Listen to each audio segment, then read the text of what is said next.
On the 25th of May 2025, కొచ్చి తీర ప్రాంతంలో మునిగిపోయిన container ship MSC Elsa III ఇప్పుడు తీవ్రమైన చర్చకు దారితీసింది. The container ship has about 640 containers. అందులో 13 hazardous material like calcium carbide and a significant amount of oil, దాదాపు 84 tons of diesel and 367 టన్నుల ఫర్నేస్ ఆయిల్ ఉంది అందులో. అయితే ఇందులోనే ఆల్మోస్ట్ 24 క్రూ మెంబర్స్ని రక్షించగలిగారు. కానీ దీనివల్ల వచ్చిన ఎన్విరాన్మెంటల్ కన్సర్న్స్ వల్ల కేరళ ప్రభుత్వం తీవ్రమైన ఆందోళన వ్యక్తం చేసింది.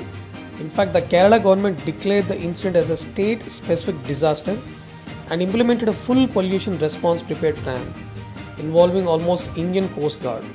తీర ప్రాంతంలో క్లీనింగ్ ఆపరేషన్ అయితే మొదలైశారు, ఆయిల్ అండ్ ప్లాస్టిక్ డెబ్రిస్ని తొలగించడం అనేది.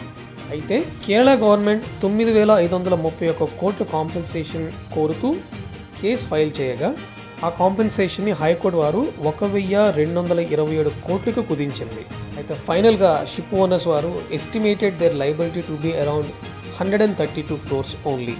With India's plans for economic growth and increase ship traffic, ఈ దొరకడం మాత్రం ఖచ్చితంగా మన ప్రిపేర్డ్నెస్ లేదా ఇటువంటి డిజాస్టర్ని మనం హ్యాండిల్ చేయగలుగుతామా లేదా అనేది ఒక పెద్ద ప్రశ్నగా మారింది.